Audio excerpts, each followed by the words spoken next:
Hello dear students, today we are going to learn use of fed up. It is very interesting and very useful in our daily life. In this video we will learn that how to use of fed up and what is the identification of fed up. So let's learn it.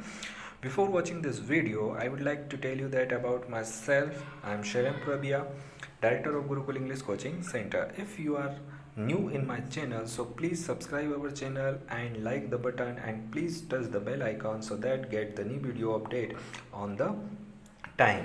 चलिए आगे बढ़ते हैं। इसका जो identification होता है वो होता है ऊब गया, किसी काम को करके ऊब जाना, वो कहलाता है। वहाँ पर हम यूज़ करेंगे फेड अप का।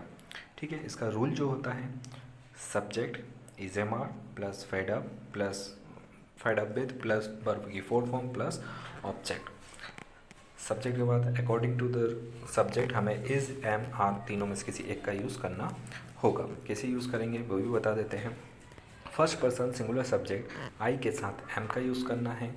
थर्ड पर्सन सिंगुलर सब्जेक्ट जैसे ही, सी, इट, ऑन, लैम, इन सभी के साथ इज का यूज़ करना है। रेस्ट ऑल के साथ आर का यूज़ करना है। रेस्ट ऑल से मतलब होता है थर्ड, बाकी के जो सब्जेक्ट होते हैं उनके साथ हमें आर का यूज़ करना होगा, जैसे we, you, they, those, children, boys, जो प्लूरल सब्जेक्ट होते हैं उनके साथ हमें आर का यूज़ करना होगा।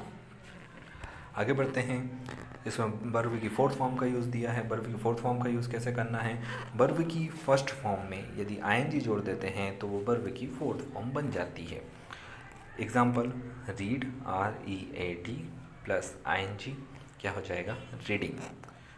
इसी तरह से cook, COOK cook plus ING क्या हो जाएगा? कुकिंग। इसी तरह और भी एग्जाम्पल देख सकते हैं। Pluck, PLUCK ING plucking. Example से समझते हैं। मैं उसका इंतज़ार करके ऊब गया हूँ। I am fed up with waiting for her. मतलब मैं सब्जेक्ट हो गया, वहाँ पर आई का यूज़ करेंगे। आई के साथ एम का यूज़ होगा। उसके बाद according to the rule fed up with का यूज़ होगा। वर्ब की फोर्थ फॉर्म क्या होती है? पहले वर्ब की फर्स्ट फॉर्म क्या है? वर्ब क्या है? इंतज़ार करना। इंतज़ार करने को वेट कहते हैं। वेट में आईएनजी जुड़ जाएगा तो वेटिंग हो जाएगा for her. I am fed up with waiting for her. Next example है, वह तुम्हारी बकवास सुनकर ऊब गई है। लड़की की बात हो रही है, इसलिए हम यहाँ पर सी का यूज़ करेंगे। According to the rule is am are में से किसी एक का यूज़ होगा, तो यहाँ पर सी के साथ इसका यूज़ होगा।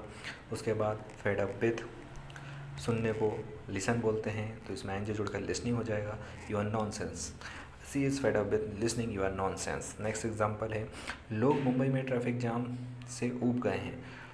लोग को people, according to the rule people के बाद are, fed up with traffic jam in Mumbai. यहाँ पर वर्ब की फोर्थ फॉर्म का यूज़ नहीं किया गया है क्योंकि यहाँ पर ट्रैफिक जाम जो है वो वर्ब नहीं है, इसीलिए हम यहाँ पर वर्ब का यूज़ नहीं करते हुए डायरेक्ट इस सेंटेंस को बना लेंगे।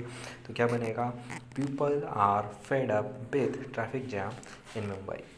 मैं कुछ सेंटेंस दूंगा आपको, जो आपको कमेंट बॉक्स में टाइप करके बताना है कि इसका ट्रांसलेशन कैसे किया जाएगा। बच्चे घर में रहकर ऊब गए हैं। तुम टीवी देखकर ऊब गए हो। राहुल मोबाइल से ऊब गया है। इन सभी के आंसर्स आप कमेंट बॉक्स में टाइप करके ज़रूर बताइएगा। यदि ये वीडियो आपको पसंद आया है तो लाइक ज़रूर कीजिए, कमेंट्स ज़रूर कीजिए और हमारे चैनल को सब्सक्राइब ज़रूर कीजिएगा। Thank you so much. Have a nice day, good day. हमारी वीडियो को देखने के लिए धन्यवाद।